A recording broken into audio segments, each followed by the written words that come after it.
News में आपने सुना होगा कि जो सेमीकंडक्टर्स का स्पेशल इकोनॉमिक जोन है उसे 50 हेक्टेयर से रिड्यूस करके 10 हेक्टेयर्स रख दिया गया।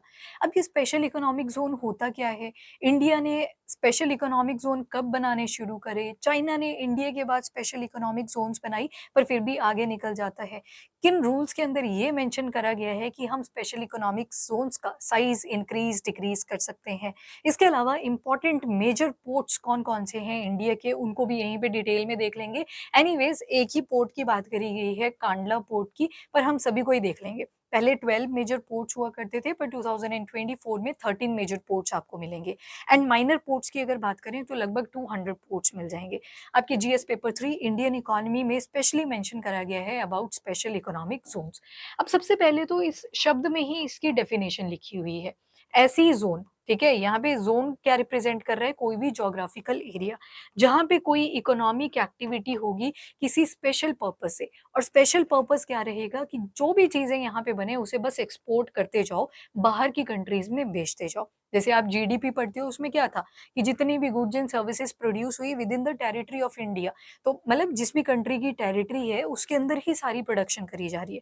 कुछ चीज़ें अंदर बिक रही हैं, कुछ चीज़ें बाहर बिकेंगी। पर ये जो स्पेशल इकोनॉमिक ज़ोन होंगे, यहाँ का मेन प्राइम जो फ़ोकस होगा दैट इज़ ऑन एक्सपोर्ट, कि जो भी बना उसको बस बाहर बेचते चलो। तो जो स्पेशल इकोनॉमिक ज़ोन है, इन्हें अगर आप मिनिस्ट्री आपसे पूछी जाए तो ministry of commerce and industry आ जाएगी। अब स्पेशल इकोनॉमिक ज़ोन बना तो दी, पर इसका पर्पस क्या है? नंबर 1 पर्पस कि एक्सपोर्ट हमें जितना ज़्यादा हो सके इंक्रीज़ करना है, क्योंकि अगर बाहर चीज़ों को बेचेंगे तो पैसा अपनी कंट्री के अंदर आएगा। नंबर 2, मेक इन इंडिया, आत्मनिर्भरता की तरफ हम चल रहे हैं तो उसके लिए कुछ ना कुछ चीज़ें मैन्युफैक्चर करनी है, पर वो तो आ गई अपनी कॉन्टेक्स्ट में। यहाँ पे मेक इन इंडिया की क्या बात है कि जैसे हम बहुत सारी प्रोडक्ट्स यूज़ करते हैं, वहाँ पे लिखा होता है मेड इन चाइना, तो अब हम चाहते हैं फॉरेन कंट्रीज़ में जब वो टैग रीड करें तो वहाँ पे क्या लिखा हो, मेक इन इंडिया, ठीक है? तो यहाँ पे आत्मनिर्भरता अपनी कंट्री तक है, पर मेक इन इंडिया जब आ गया तो दैट इज़ अ टैगलाइन जो बाहर हमने प्रोडक्ट्स बेचे उनके केस में यूज़ होगा। देन अट्रैक्ट इन्वेस्टमेंट, अब अगर इंडिया के अंदर इंफ्रास्ट्रक्चर डेवलप करवाना है तो इन्वेस्टमेंट भी बहुत आएँगी। उसके लिए गवर्नमेंट को अपनी पॉलिसीज़ थोड़ी-सी रिलीफ़ के साथ देनी पड़ेंगी, मतलब रिस्ट्रिक्शन ज़्यादा ना हो, तो उससे फॉरेन डायरेक्ट इन्वेस्टमेंट भी इंक्रीज़ होंगे। अभी देखते हैं इन्वेस्टमेंट का क्या पर्पस है। देन एम्प्लॉयमेंट जनरेशन, आपने कोई इंडस्ट्री खड़ी कर दी तो उससे एम्प्लॉयमेंट तो खुद ही जनरेट हो जाएगा, क्योंकि इंडिया के अंदर अभी भी मैनुअल वर्क ज़्यादा देखने को मिलता है रादर देन मैकेनिक्स।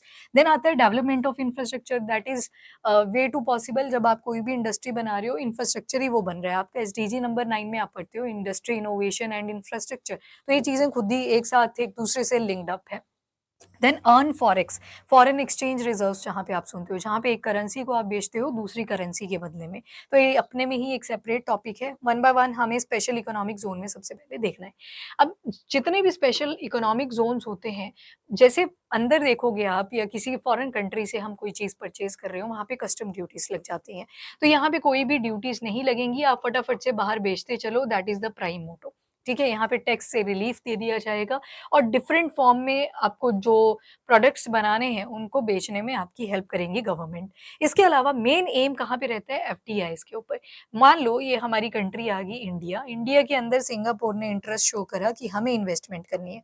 अगर सिंगापुर 10% से ज़्यादा की इन्वेस्टमेंट हमारी कंट्री के अंदर कर देगा, मतलब 10% से ज़्यादा के स्टेक्स दिखाएगा, देन उसको बोलेंगे फॉरेन डायरेक्ट इन्वेस्टमेंट। अगर 10% से कम की होती तो उसको बोलते फॉरेन पोर्टफोलियो इन्वेस्टमेंट। पर यहाँ पे एफडीआईज़ के ऊपर मेन फोकस करा जाता है।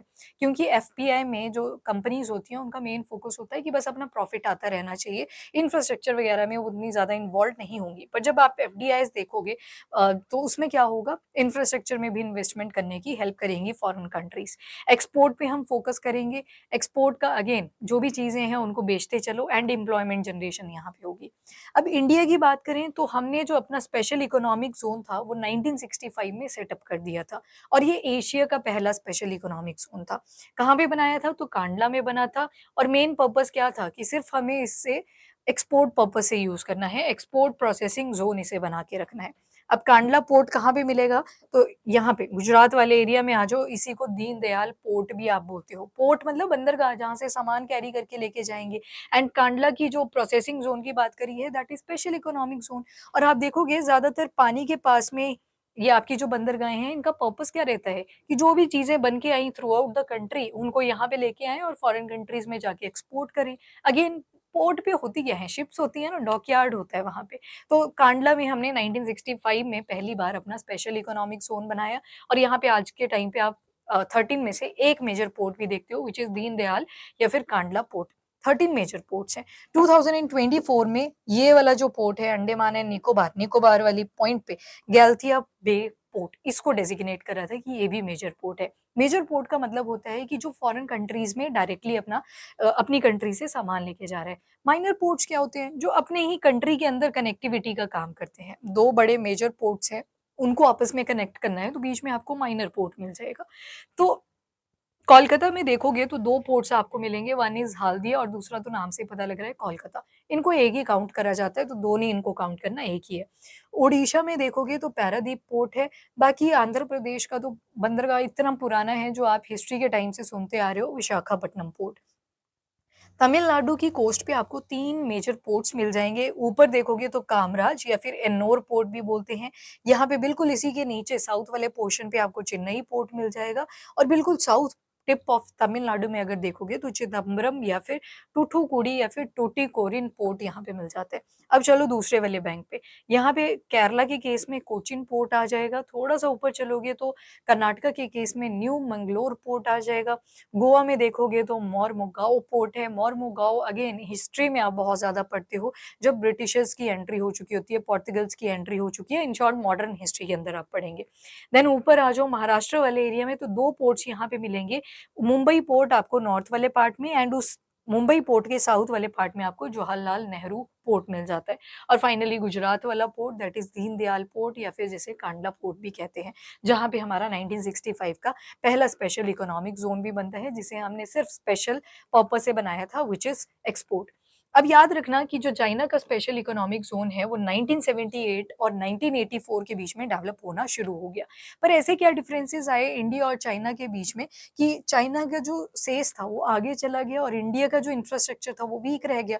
आपने एक स्टोरी तो सुनी होगी, एक होता है प्राइमरी सेक्टर, एक होता है सेकेंडरी सेक्टर, एक होता है टर्शरी सेक्टर।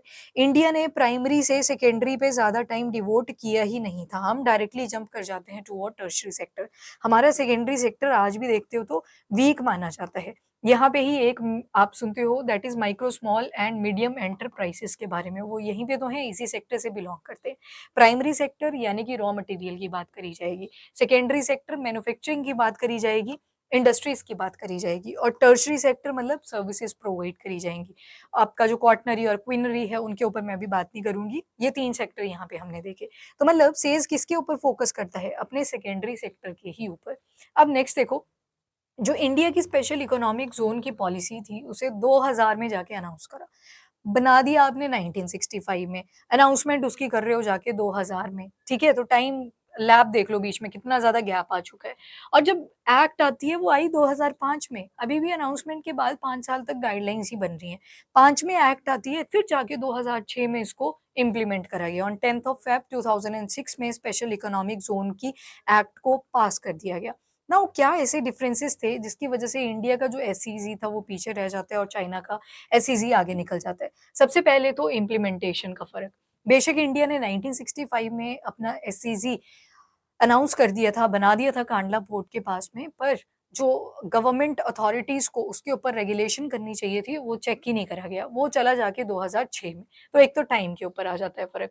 दूसरा आता है गवर्नेंस का। गवर्नेंस में देखें तो इंडिया के केस में डिसेंट्रलाइज़ था। सेंटर भी चाहती है अपना भी फ़ायदा हो, स्टेट चाहता है अपना फ़ायदा हो, लोकल बॉडीज़ अपना फ़ायदा देख रही थी। तो मतलब डिसेंट्रलाइज़ था और बहुत ज़्यादा फ्रेगमेंटेड था। यहाँ पे आप देखोगे मोनोपोलीज़ जनरेट होती हुई दिखेंगी। कहीं बोलेंगे कि सिर्फ़ हमारी इंडस्ट्रीज़ यहाँ पे सेटअप होनी चाहिए, जो कि स्पेशल इकोनॉमिक ज़ोन का क्राइटेरिया नहीं होता। वहाँ पे मोनोपोली जनरेट नहीं होनी चाहिए, एनकम्बरेंस फ्री होना चाहिए। कोई भी जो प्रॉपर्टी है वो सिर्फ़ सेल्स के पर्पज़ से यूज़ होनी चाहिए, मतलब जो भी आपने वहाँ पे मैन्युफैक्चर करा, उसे बाहर बेचते चलो। पर चाइना के केस में टॉप डाउन अप्रोच लगाई गई, वहाँ पे सेंट्रलाइज़ था ज़्यादा सिस्टम। अगला जो था वो था फ़ोकस के ऊपर। यहाँ पे चाइना ने जो सेल्स का एक सोल होता है कि सेकेंडरी सेक्टर पे ही फ़ोकस करना है, मैन्युफैक्चरिंग, मैन्युफैक्चरिंग एंड मैन्युफैक्चरिंग। बाद में उसकी सर्विस होगी, यानी कि आप बाहर जाके चीज़ों को बेच रहे हो। तभी तो आप चाइना के कॉन्टेक्स्ट में आज सुनते हो कि डंपिंग करता है। फॉर एग्ज़ाम्पल स्टील चाइना में भी बनता है, स्टील इंडिया में भी बनता है, पर चाइना क्या करेगा, अब इंडिया का जो स्टील होगा वो महँगा बिकेगा मार्केट में, पर वहीं पे चाइना का जो स्टील होगा वो सस्ता बिकेगा। तो चाइना बहुत सारा स्टील एक साथ ही इंडिया के अंदर लाके बेच देता है, उसको बोलते हैं डंपिंग। तभी तो गवर्नमेंट ने फिर एंटी डंपिंग इन्वेस्टिगेशन चलाई होती है, ये डंपिंग वाली प्रोसेस और ज़्यादा ना हो। पर ये इसी रीज़न की वजह से होती है क्योंकि चाइना ने सस्ते में बेचा होता है और अगर इंडिया का प्राइस आप देखोगे तो वो महँगा पड़ेगा। तो एक्सपोर्ट के ऊपर ज़्यादा फ़ोकस करा चाइना ने, जबकि इंडिया सर्विसेज़ और मिक्स यूज़ में आ जाता है। आई टोल्ड यू कि जो सेकेंडरी सेक्टर था वो अपना मैन्यु उतना ज़्यादा डेवलप हो ही नहीं पाया, हम सीधे टर्शरी सेक्टर के ऊपर आ गए। देन पॉलिसी स्टेबिलिटी, अब 1979 में अनाउंसमेंट कर दी, 1984 तक इनका सब कुछ रेडी था। हमने तो अनाउंसमेंट ही बहुत लेट करी, ठीक है? मॉडरेट टू लो हमारा पॉलिसी फ्रेमवर्क देखने को मिलेगा। इंफ्रास्ट्रक्चर चाइना ने काफ़ी ज़्यादा स्ट्रॉन्ग डेवलप कर लिया। इंडिया के केस में सेकेंडरी सेक्टर, मैन्युफैक्चरिंग सेक्टर आज भी वीकेंड ही मिलेगा। लैंड एक्विजिशन चाइना के केस में ईज़ी एक्विजिशन है, सरकार ने जिस पे हाथ रख दिया वो ज़मीन उनकी है। पर इंडिया के केस में अगर आएँगे तो अभी आपको पता है 44th कॉन्स्टिट्यूशनल अमेंडमेंट एक्ट आती है जिसके तहत जो राइट टू प्रॉपर्टी था पहले फंडामेंटल राइट था, मतलब आप किसी की भी ज़मीन को ऐसे ही नहीं कब्जा सकते थे, सरकार के कॉन्टेक्स्ट में भी बोला। फिर मोरारजी देसाई की सरकार आती है, उन्होंने एक अमेंडमेंट करा 44th कॉन्स्टिट्यूशनल अमेंडमेंट एक्ट, जिसमें बोला कि जो राइट टू प्रॉपर्टी है वो फंडामेंटल राइट नहीं है, कौन-सा है तो राइट टू लीगल राइट है, सॉरी, लीगल राइट, और आर्टिकल बना दिया था उसका आर्टिकल 300 ए, ठीक है? तो अब यहाँ पे जाके सरकारें इंफ्रास्ट्रक्चर डेवलपमेंट के लिए ज़मीन ले सकती थी फ्रॉम द सिटीज़न्स, नहीं तो पहले तो बहुत ही ज़्यादा दिक्कत आ रही थी। पर अगेन टाइम बहुत ज़्यादा जा चुका था, आज भी प्रॉपर्टी रिलेटेड इश्यूज़ आप न्यूज़पेपर्स में पढ़ते हो। अब जिसकी ज़मीन है अगर सरकार उनको प्रॉपर पैसा नहीं एलोकेट करती जितना वो डिज़र्व करते हैं, तो प्रोटेस्ट तो होंगे ही। तो इंडिया के केस में बहुत ज़्यादा डिफ़िकल्टी आती है जब ये ज़मीन के ऊपर बात आती है, लैंड एक्विजिशन के ऊपर बात करते हैं। अब यहाँ पे इंडिया के अंदर देखेंगे तो फर्टाइल लैंड भी बहुत ज़्यादा होती है। कल को आप बोलो कि कोई फर्टाइल लैंड है, जैसे हिमाचल प्रदेश का ये केस आपने सुना होगा। वहाँ पे एक बल वैली पड़ती है जहाँ पे लैंड इज़ वेरी फर्टाइल, वहाँ पे एयरपोर्ट बनाने की बात कर दी गई। अब जहाँ पे करोड़ों की फसल ही उग जाती है, टमाटो बन उगाए जा रहे हैं, तो वहाँ पे आप एकदम से एयरपोर्ट का अनाउंसमेंट करोगे तो लोग तो प्रोटेस्ट करेंगे। क्योंकि लैंड ऑलरेडी बहुत ज़्यादा फर्टाइल है, तो उस लैंड को आप वैसे भी एक्वायर नहीं कर सकते। हाँ, बंजर लैंड बंजर ही रहती है, पता नहीं क्यों फर्टाइल लैंड की तरफ इंडिया की सरकारें ज़्यादा फ़ोकस कर रही होती हैं। एनीवेज़ नेक्स्ट आता है स्पेशल इकोनॉमिक्स स्केल, अगर यहाँ पे देखेंगे तो बड़ी-बड़ी फैक्ट्रीज़ थी, बड़ी-बड़ी इंडस्ट्रीज़ थी, ज़ोन्स बेशक कम थी। पर यहाँ पे इंडिया में देखोगे तो छोटी-छोटी जो ज़ोन्स थी वो ज़्यादा थी और फ्रेगमेंटेड बहुत ज़्यादा थी।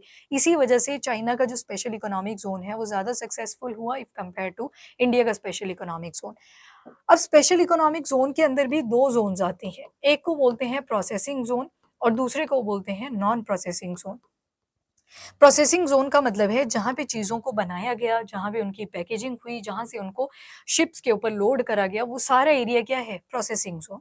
अब इस प्रोसेसिंग ज़ोन में जो भी चीज़ें बनाई जा रही हैं, वहाँ पे कोई ना कोई काम भी तो कर रहा होगा, लेबरर भी तो होंगे और उन लेबरर को देखने के लिए ठेकेदार भी तो होंगे। तो उनके लिए जो सपोर्ट सिस्टम होता है that comes under non processing zone.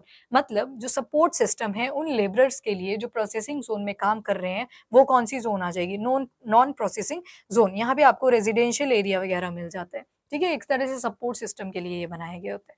Now special economic zone अगर इंडिया की आप देखेंगे तो बहुत सारी हैं, जैसे नोएडा वाले एरिया में आ जाओ, नोएडा की भी एक्सपोर्ट प्रोसेसिंग ज़ोन है, ठीक है? देन यहाँ पे कांडला जो फर्स्ट भी बनी थी 1965 की, फिर मुंबई में आपको मिल जाएगी स्पेशल इकोनॉमिक ज़ोन, चेन्नई में मिलेगी, केरला के कोच्चि में मिल जाएगी, विशाखापट्टनम में है, कोलकाता में है, तो इस तरह से बहुत सारी स्पेशल इकोनॉमिक ज़ोन्स इंडिया के अंदर भी हैं। अब जो रिसेंट चेंजेस करे गए थे जिस वजह से न्यूज़ में थी, वो ministry of commerce and industry कि सेल्स के ऊपर कौन गाइडलाइंस प्रोवाइड करता है, रेगुलेशन कौन रखता है, तो answer is ministry of commerce and industry. तो इसमें एक रूल नंबर 5 है और rule number 5 size of sales के बारे में बात करता है कि कितनी स्पेशल इकोनॉमिक ज़ोन, कितना ज्योग्राफिकल एरिया हमें किसी इकोनॉमिक एक्टिविटी के लिए देना है। तो ये ministry of commerce and industry sales act 2006 के रूल नंबर 5 में मेंशन करता है साइज़ ऑफ सेल्स।